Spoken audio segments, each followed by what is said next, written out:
सोच समझ के काम करना चाहिए।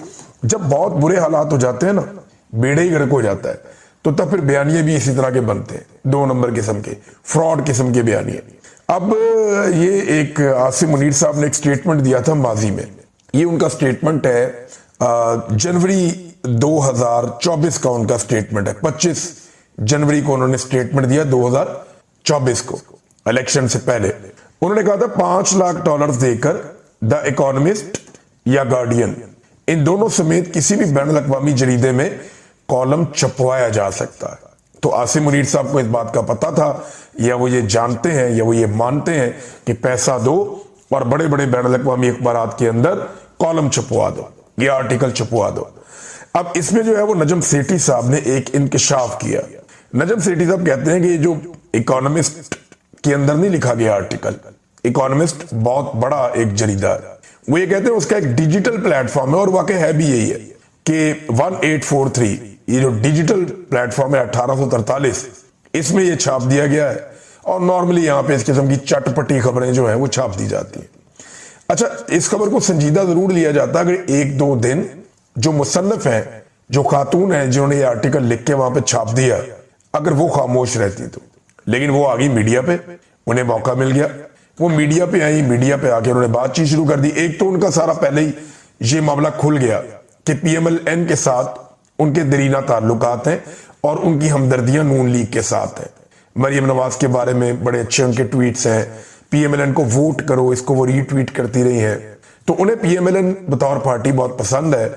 और यहां मुबैना तौर पे कुछ लोग ये भी कह रहे हैं कि 2017 में इलेक्शन से पहले जब PMLN का दौर था, ये खातून कोई फंड रेजिंग के लिए गई थी, इन्हें कोई एक पोर्टफोलियो भी मिला था, और ये बरतानिया गई थी और ऑफिशियल इनका विजिट था, इनको हेड बनाया गया था एक पूरी एक टीम का, तो वहां पे भी इनका मामला आया, और सोशल मीडिया के अंदर ये सारी चीजें आ रही हैं। हाई कमीशन ने इनके हवाले से कुछ चीजें डिलीट भी की हैं, ये भी दावा किया जा रहा है। अच्छा, जब ये खातून को सुना ना, तब कुछ चीजें मजीद सामने आ गई।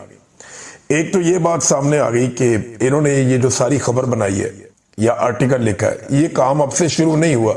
ये गुज़िश्ता साल जब बुशरा बीबी इमरान खान साहब की रिहाई के लिए एक तहरीक लेकर निकली थी, ये मामला तब शुरू हुआ था नवंबर में, और तब इन्होंने इसके ऊपर काम शुरू किया था कि अगर ये मामला आगे बढ़ता है तो ये आर्टिकल हम छाप देंगे। लेकिन फिर जरूरत नहीं पड़ी, 26 नवंबर हो गया, कत्लेआम, मामला किसी और तरफ मुड़ गया, बाद में जरूरत नहीं पड़ी। और अभी क्योंकि 27वीं आईनी तरमीम है, तो मुझे ऐसा लगता है कि 27वीं आईनी तरमीम से जो असल मसला उससे तवज्जो हटाने के लिए, असल मसला क्या है? असल मसला यह है कि पाकिस्तान के सदर ने और पाकिस्तान के आर्मी चीफ ने दोनों ने ताहयात इस्तिस्ना ले लिया है, और उलमा इकराम जो जय्यद उलमा इकराम है उनके बकौल ये अमल गैर इस्लामी और गैर शरई है, यानी इस्लाम में इसकी गुंजाइश नहीं है। हमारे आर्मी चीफ ने और हमारे सदर पाकिस्तान ने, आसिम मुनीर साहब और जरदारी साहब, इन दोनों ने ताहयात इस्तिस्ना आईन के अंदर ले लिया है, जबकि ना इस्लाम इसकी इजाजत देता है, ना शरीयत इसकी इजाजत देती है। ये गैर इस्लामी है, गैर शरई है, और ये मैं नहीं, जय्यद उलमा इकराम कुरान और हदीस की रोशनी में बता रहे हैं।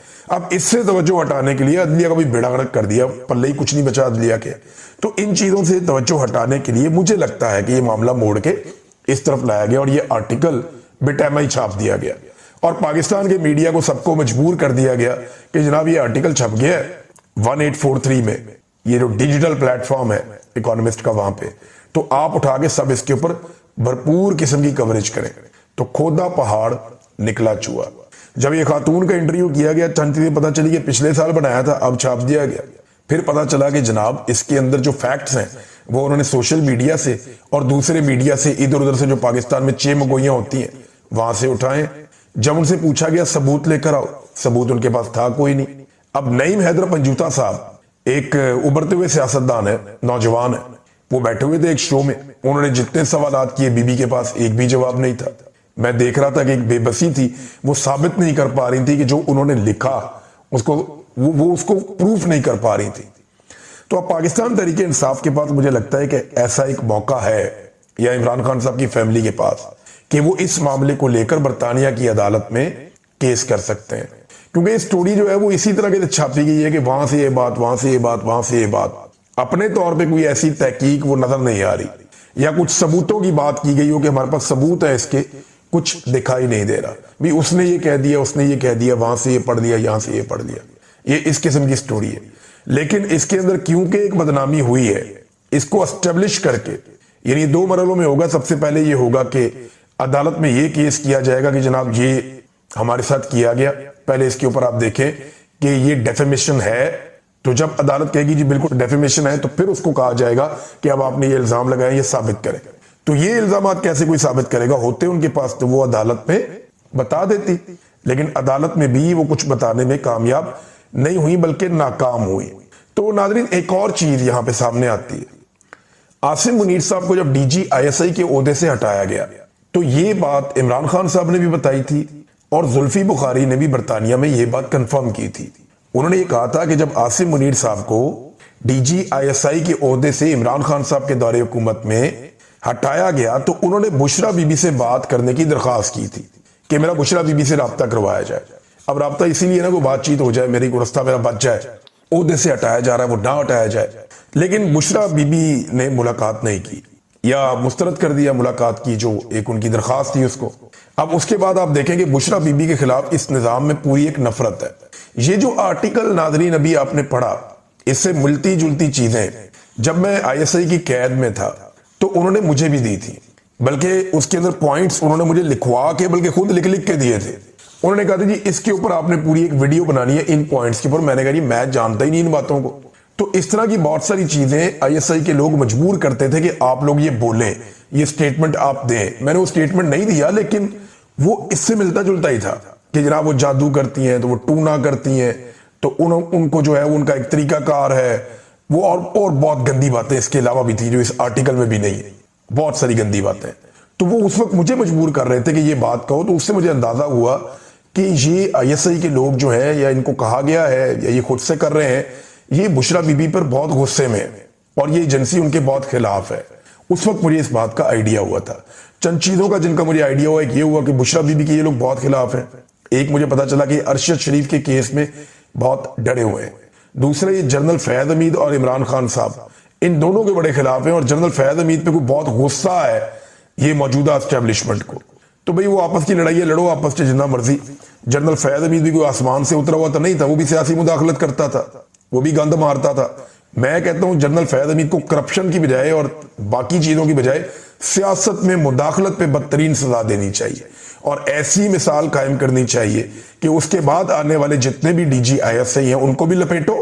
यानी नदीम अंजुम साहब ने भी सियासत में बदतरीन मुदाखलत की है, इनको भी पकड़ो और ये बाकियों को भी पकड़ो। लेकिन अगर जनरल फैज हमीद तक ये मामला रुकना है तो ये नहीं होना चाहिए, ये फिर मामला आगे बढ़ना चाहिए, पीछे भी जाना चाहिए। सबको पकड़ो, इनकी कब्रों के ट्रायल करो। ये जो जर्नैल पाकिस्तान को मार्शल लॉ लगा लगा के बेड़ा गर्क करके गए ना, जिन्होंने पाकिस्तानियों को जंगों के अंदर झोंक दिया, गैरों की जंगों में, और आग लगाई पूरे पाकिस्तान में, इन सब से आज भी जवाब मांगा जाना चाहिए। तो बहरहाल बुशरा बीबी पे गुस्सा तो बहुत था, ये तो मैंने फील भी किया था, और अब एक आर्टिकल भी आ गया आपके सामने। लेकिन इससे फर्क क्या पड़ा? इमरान खान साहब की इज्जत को कोई फर्क पड़ा? तो बजाहिर ऐसा कुछ नहीं हुआ। ये आज 3.5 साल हो गए रजीम चेंज ऑपरेशन को, 3.5 साल से भी ज्यादा हो गए। अगर मामला बार बार घूम के इमरान खान साहब की खानगी जिंदगी पे ही आता है तो जाओ भाई जाके अडयाला जेल में माफी मांग लो इमरान खान से, और क्या करना है। यानी अगर घूम फिर के मामला बार बार इमरान खान साहब की खानगी जिंदगी, उनकी निजी जिंदगी, उनकी बीवी, इन मामलात पे ही आना है तो भाई जाके इमरान खान से माफी मांग लो। आपको इस लेवल की घटिया लड़ाई लड़ना जेब ही नहीं देता, ये होना ही नहीं चाहिए, इसकी कोई गुंजाइश ही नहीं होनी चाहिए। नाज़रीन, मंसूर अली शाह साहब, क्योंकि अब देखें ना जजेस इस्तीफे दे रहे हैं, बहुत सारी जगहों से खबरें आ रही हैं और आहिस्ता आहिस्ता जो जजेस पहले इस्तीफे दे चुके हैं वो बात करना शुरू हो गए। वकला के अंदर एक बेचैनी पैदा हो रही है। पाकिस्तान तहरीक इंसाफ दूसरी जानिब खैबर पख्तूनख्वा में एक पूरा माहौल बना रही है एहतजाज का। आहिस्ता आहिस्ता वो मोमेंटम गेन कर रहे हैं, आहिस्ता आहिस्ता मोमेंटम गेन कर रहे हैं। अब ये वो मोमेंटम जो पिछले साल था वो बहुत ऊपर चला गया था, लेकिन अब सुहेल अफरीदी कोशिश कर रहे हैं, कभी वो यूथ के पास जाते हैं, अभी वो मालाकंड साइड पे गए हैं, वहां जाके उन्होंने एक जलसा किया है, वहां उनके साथ सुहेल अफरीदी के साथ मौजूद थे जुनैद अकबर भी, बाकी लोग भी। तो ये आहिस्ता आहिस्ता नौजवानों को मुतहर्रिक कर रहे हैं मुख्तलिफ इलाकों में, मुख्तलिफ इजला में, और जलसों में लोगों की तादाद आहिस्ता आहिस्ता बढ़ रही है। हालांकि जब आखिरी जलसा अली अमीन गंडापुर के दौर में हुआ था तो पंजाब से भी बेशुमार लोग आए थे, इमरान खान साहब की कॉल थी, लेकिन लोगों की अली अमीन गंडापुर में वो दिलचस्पी नहीं थी। उस दिन मुझे आइडिया हो गया था कि इनका रहना बहुत मुश्किल है। तो अब नया वजीर आला है, आहिस्ता आहिस्ता मोमेंटम बन रहा है एक तरफ, दूसरी तरफ वकला भी मुतहर्रिक हो रहे हैं। उन्हें लगता है कि अदलिया में कोई बेहतरी की जो उम्मीद बाकी थी वो खत्म हो गई है और अब वो अदलिया मौजूद नहीं है जो पूरी दुनिया में है। पाकिस्तान में अदलिया को कंप्रोमाइज कर दिया गया है और हुकूमत का एक झेली इदारा बना दिया गया है। यहां पे जस्टिस मंसूर अली शाह साहब अपना पहला खिताब कराची में करेंगे वकला से, और वहां पे जो वकला तंजीमें उन्होंने फैसला किया कि उनका बेहतरीन इस्तकबाल किया जाएगा। अब सवाल यह पैदा होता है कि क्या वकला मौजूदा फस्तायत के खिलाफ भरपूर तरीके से खड़े हो पाएंगे। मैं एक चीज आपको बताता हूं कि जब परवेज मुशर्रफ का दौर था और वकला एक तहरीक चली थी, वो अब तक की सबसे तगड़ी और बड़ी वकला तहरीक थी, तो उसमें आप चंद चीजें याद रखिएगा कि बड़े बड़े वकला के नाम थे। दूसरा, उसके पीछे फंडिंग बड़ी इन्वॉल्व थी, यानी पीपल्स पार्टी, PMLN, फिर इनके बड़ी बड़ी फंडिंग होती है, तो उसके पीछे पैसा फंडिंग बहुत बड़े पैमाने पर इन्वॉल्व थी। दूसरा, एस्टेब्लिशमेंट का एक पूरा हिस्सा वो सपोर्ट भी कर रहा था वकला तहरीक को। इन चीजों की मौजूदगी में वकला ने बड़ी शानदार तहरीक चलाई थी। मैं ये नहीं कह रहा कि सारे ही कंप्रोमाइज थे, लेकिन मैं ये कह रहा हूं कि कहीं ना कहीं एस्टेब्लिशमेंट में नरमी थी एक हिस्से में कि ठीक है ये अपना काम करें, थोड़ी गुंजाइश मौजूद थी। दूसरा, पैसा बड़े पैमाने पे इस्तेमाल किया गया था और काला कोट छा गया था उसके बाद। अब जो है वो क्या ये सारा कुछ हो पाएगा? क्या वकला खुद से एक तहरीक अपनी अदलिया की आजादी के लिए खड़ी कर पाएंगे? क्योंकि अब जजेस इस्तीफे देकर आ रहे हैं और ये बड़ी हौलनाक सूरत हाल है। अगर इसमें और जजेस शामिल हो जाते हैं तो ये एक ताकतवर वकला तहरीक बन सकती है। लेकिन मैं फिर ये कहूंगा कि एस्टेब्लिशमेंट और वकला के बीच में जब पेचा पड़ेगा तो तब पता चलेगा कि कौन कितने पानी में है। नाज़रीन, स्पेन में मेरी मुलाकात कुछ दोस्तों के हमरा, क्योंकि एक इकट्ठा था, वहां बहुत सारे और लोग भी बैठे थे। मेरी उमर डार से मुलाकात हुई और मून सलाई से भी मुलाकात हुई। तो मून सलाई ने मुझे बताया कि उनके ऊपर जो इंटरपोल में केस बनाया गया था वो खत्म हो गया। तो मैंने उनसे पूछा, जी आपके ऊपर केस क्या बनाया था? उन्होंने कहा, जी केस बनाया हुआ था और पॉलिटिकली मुझे यहाँ पे कोशिश कर रहे थे, बहुत सारे इल्जाम थे कि इंटरपोल के जरिए मुझे पकड़े, लेकिन जो इसकी तफसीलात हैं वो ये हैं कि इंटरपोल में पाकिस्तानी गवर्नमेंट साबित ही कुछ नहीं कर पाई। अब मैं आपको ये बताता हूँ, ये साबित करें या ना करें, एक परसेप्शन बनी हुई है पाकिस्तान के बारे में, क्योंकि पाकिस्तान में ज्यादातर जो केसेस बनते हैं सियासतदानों पे, सहाफियों पे, शायरों पे, समाजी शख्सियात पे, वो ज्यादातर केसेस बनते हैं पॉलिटिकली मोटिवेटेड केसेस, सियासत की वजह से बनते हैं कि अगर आपकी सियासत जो है वो एस्टेब्लिशमेंट के साथ मिल गई है तो आप पे कोई केस नहीं बनेगा, अगर आप एस्टेब्लिशमेंट के खिलाफ हो गए फिर आप पे बहुत सारे केस बनेंगे। तो इसलिए जो इंटरपोल है वो इनके रेड वारंट अमूमन जारी नहीं करते, या वो पाकिस्तान की बात मानते नहीं है ऐसे केसेस में। उनके पास आसान तरीका होता है, वो उसको गूगल करके भी देख ले तो पता चल जाता है कि ये आदमी सियासतदान है और आजकल इसकी एस्टेब्लिशमेंट के साथ बिगड़ी हुई है। तो मोहम्मद सराई को ये इसमें कामयाबी शायद इसलिए मिल गई है और पाकिस्तान की हुकूमत जो है कुछ कर नहीं पाई। ना एक और बहुत बड़ी खबर है, ये एक करैक्टर है और इसकी कुछ ईमेल्स लीक हो गई। करैक्टर का नाम है जेफरी एप्स्टेन। इनकी कुछ ईमेल्स लीक हो गई हैं, अब दुनिया में नहीं है, और इसकी ईमेल जो है उनमें बड़े बड़े लोगों के साथ इसके ताल्लुकात हैं, अब पता चल रहा है, यानी सऊदी अरब और कतर के हुक्मरानों के साथ भी, ट्रंप के हवाले से भी इसमें चीजें हैं, बहुत सारे और लोगों के हवाले से चीजें हैं। कुछ 9 बड़े इंकशाफात अब तक जो बैन अवी रिपोर्टें हैं उनके मुताबिक सामने आए। अब ये जो करैक्टर था इसके बारे में सब जानते हैं कि किस लेवल का एक करैक्टर था और इसराइल का बड़ा प्रो था, बहुत इसराइल को बहुत पसंद करता था। तो इस करैक्टर की जानिब से इसकी ईमेल्स लीक होना और उनके अंदर इमरान खान का तस्करा होना, ये बड़ी अजीब चीज है। अच्छा, शुरू में ये हुआ कि जैसे ही ये ईमेल्स लीक हुई तो बहुत सारे लोगों ने इसको एक फायदे के तौर पे लिया और उन्होंने रोला डाल दिया जनाब पाकिस्तान में कि जनाब देखें जी, इमरान खान साहब के बारे में ये एप्स्टेन फाइल्स आ गई हैं और उसमें इमरान खान का अब पता चलेगा। तो लोगों ने रोला डाल दिया जनाब कि ये तो यहूदी एजेंट है, पहले से ये कहते हैं इमरान खान को इसराइली एजेंट है, कोई यहूदी एजेंट कहता है, कोई कुछ कहता है, कोई कुछ कहता है। पाकिस्तान में जिसकी जबान पे जो आता है लोग कह भी देते हैं। तो इमरान खान के खिलाफ बहुत प्रोपेगेंडा किया गया इस मामले में, लेकिन जब ये सारी तफसीलात सामने आई और इसके ऊपर बैनुल अक़वामी कुछ सहाफियों ने रिपोर्ट किया तो फिर सब की आंखें खुली की खुली रह गई। अब हुआ क्या ان فائلز کے اندر عمران خان کو انتہائی مذہبی اور خمینی کی طرح یا صدر شی جن پنگ کی طرح جو چائنا کے صدر ہیں، یا اردوان کی طرح جو ترکی کے صدر ہیں، یا جو رشیا کے پریزیڈنٹ ہیں پیوٹن، ان کی طرح، یعنی وہ کہا گیا یہ ان سے بھی ایک ہاتھ آگے ہے عمران خان.